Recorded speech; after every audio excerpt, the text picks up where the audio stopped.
जलन। ममता बहुत ही सीधी और प्यारी लड़की थी, वहीं सुनील एक सरल और आगे बढ़ने की सोच रखने वाला लड़का।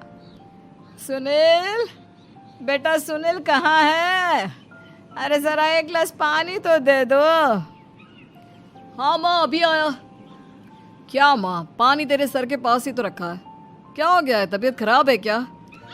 अरे नहीं नहीं, वो उठने का मन ही नहीं कर रहा था तो देखा ही नहीं। वैसे क्या कर रहा है? यहाँ बैठना मेरे पास। माँ पढ़ रहा था। वो कहना नौकरी में तो वक्त नहीं मिलता, अब ऑफिस से घर आकर ही तो वक्त मिलता है। अच्छा अच्छा ठीक है, पढ़ ले जा बेटा। सुनील पढ़ लिख कर और आगे बढ़ना चाहता था, लेकिन माँ की तबीयत खराब देखकर सोचता है कि शादी ही कर ले। कब तक माँ का ख्याल वो अकेले रख पाएगा? तो एक दिन, माँ ये ममता है, मैंने इससे शादी कर ली है। तुम्हारी तबीयत भी ठीक नहीं रहती तो मैंने सोचा शादी कर लेता हूँ। घर संभालने वाली और तुम्हें संभालने वाली कोई आ जाएगी तो अच्छा रहेगा। माँ अचानक से सामने बहू देखकर हैरान रह जाती है।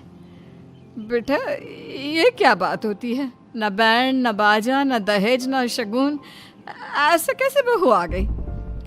माँ तू तो जानती है मैं नौकरी के साथ पढ़ाई कर रहा हूँ, तो कहाँ से इतना पैसा बचा पाता कि धूमधाम से शादी करता। वैसे भी माँ लोग तो आकर खाकर निकल जाएंगे, इसलिए बस वैसे ही। माँ जी, मैं आपका ख्याल रखूंगी।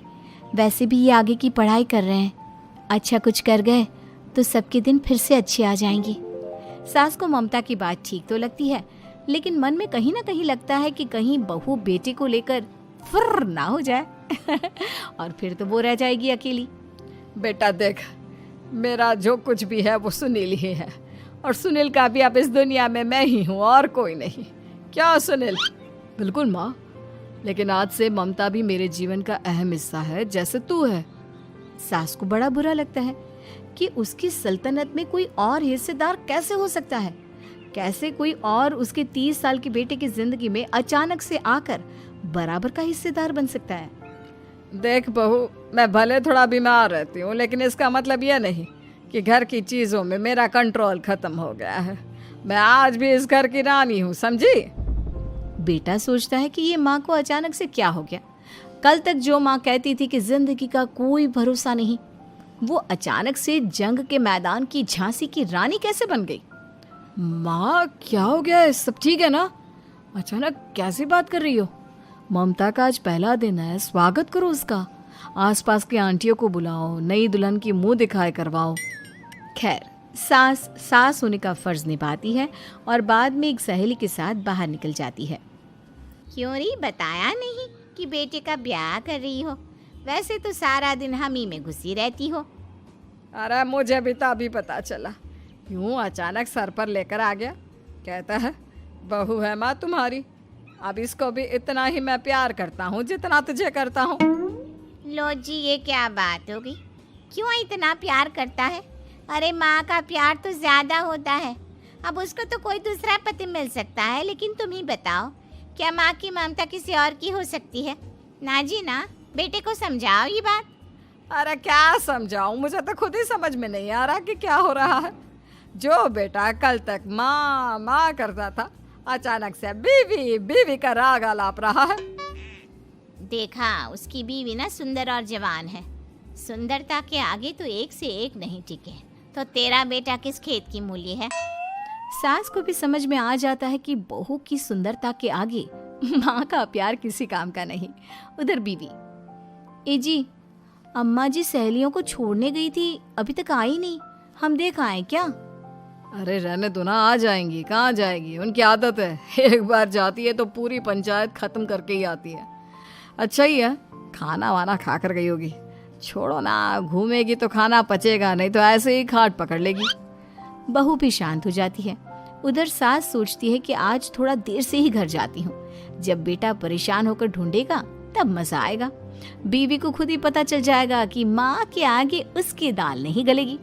लेकिन वहीं दूसरी ओर घर पर, ए जी, माँ जी अभी भी नहीं आई, हमको तो घबराहट हो रही है कि क्या करें, जाकर पता करें किसी के घर। अच्छा, कहाँ जाओगी ये भी बता दो। पहला दिन है तुम्हारा इस घर में और एक ही दिन में मोहल्ला छानोगी क्या? हाँ, तो आप भी तो नहीं जा रहे हैं ना, हमको फिक्र हो रही है। अरे यार, ये रोज का है अम्मा का, खाओ और सो जाओ।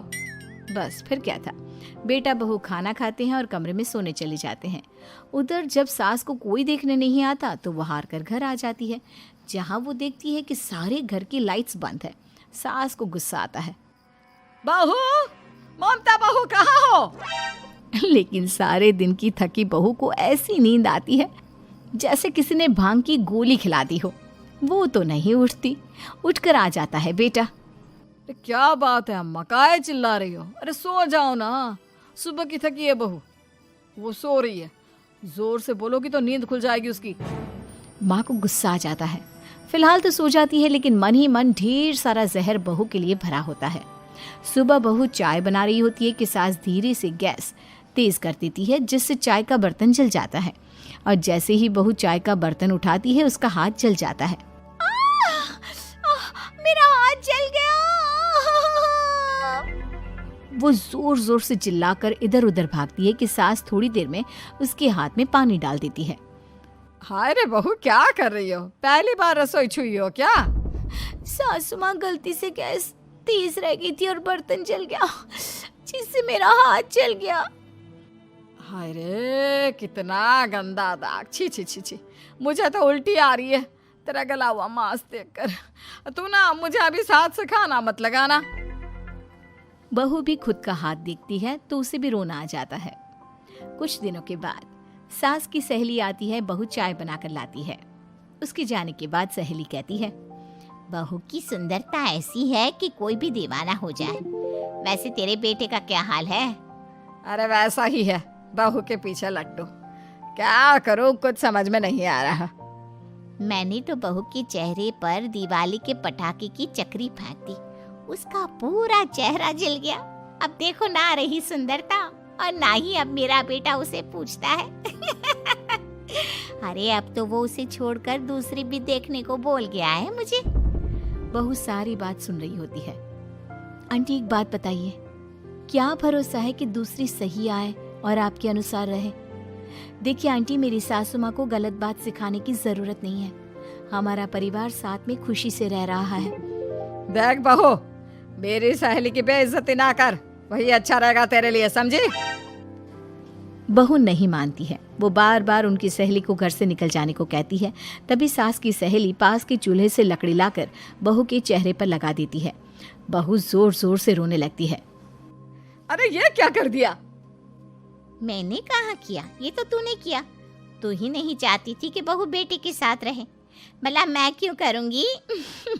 मैं तो चली, निपटो अब। बहू रो रही होती है, दर्द से चिल्ला रही होती है, लेकिन सास उसे डॉक्टर के पास नहीं ले जाती।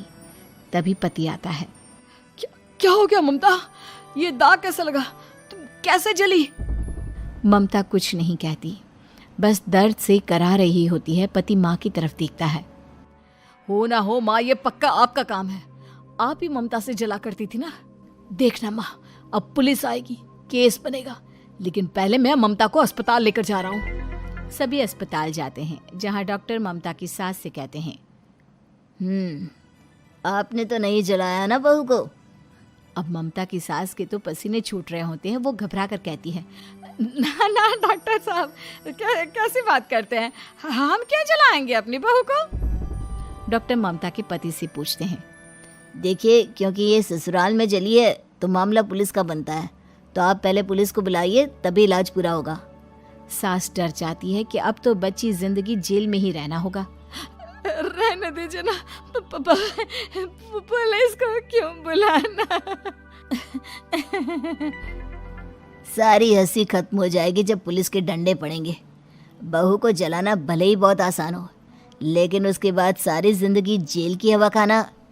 सास डर जाती है। पुलिस आती है। पास लेटी दर्द से करा रही ममता स्टेटमेंट देती है। तो क्या हुआ था? कैसे जली आप? ममता पास खड़ी सास को देखती है। बेटी बताओ, कैसे जल गई तुम? ओए, काका का किरण वाली शाहरुख, चुप, बिल्कुल चुप। सास चुप। सभी इंतजार करते हैं कि ममता क्या बोलेगी। जी, मैं खाना बना रही थी, लकड़ी उड़कर मेरे ऊपर गिर गई और मैं जल गई। सास बहू की बात सुनकर रोने लगती है। देखा माँ, कितनी समझदार है ममता। ये चाहती तो, हाँ बेटा, ये चाहती तो मैं आज जेल में होती। मुझे माफ कर दे। मैं आगे से अभी कभी ऐसा नहीं करूंगी। बहू के साथ मिलकर रहूंगी। मुझे माफ कर दे।